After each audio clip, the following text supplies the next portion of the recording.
Hello again everybody and welcome back to the channel. So in today's session we will be watching the penumbral lunar eclipse plus the flower moon of May.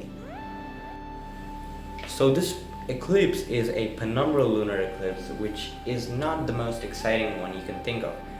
So if you don't know what a penumbral lunar eclipse is, basically the Earth's shadow has two parts, the umbra and the penumbra.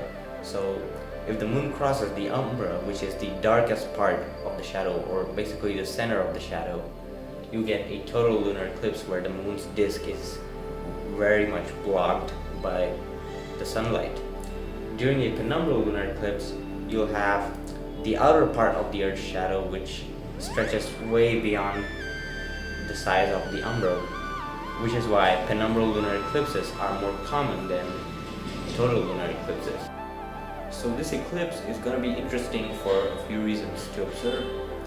Number one is basically because it has a higher penumbral magnitude. Penumbral magnitude refers to the amount of surface of the shadow of Earth will cover.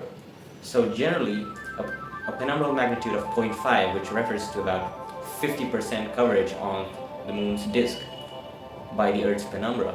And such a low percentage means that the eclipse will not be visible to the naked eye unless you look through a telescope or binoculars. Luckily though, the eclipse today has a coverage of 0.965 or 96.5%, which makes it ideal for observing with the naked eye. So here's the view of the eclipse. Can you spot the shadow of Earth? Yep, that's right there. Yeah, not the most impressive lunar eclipses. I mean, total lunar eclipses are cool because, not just because of their color, but the amount of brightness that goes down. This is just a penumbral lunar eclipse, so definitely not the most exciting one. And the shadow is so subtle that it almost goes unnoticed with the naked eye. You might as well confuse it to be a regular full moon unless you look through an optics like binoculars or telescopes, or look very carefully.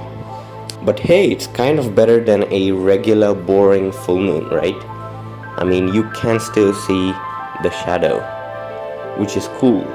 Here's a very interesting fact. The full moon of the month of May is also known as the flower moon, because a lot of flowers tend to bloom in this season.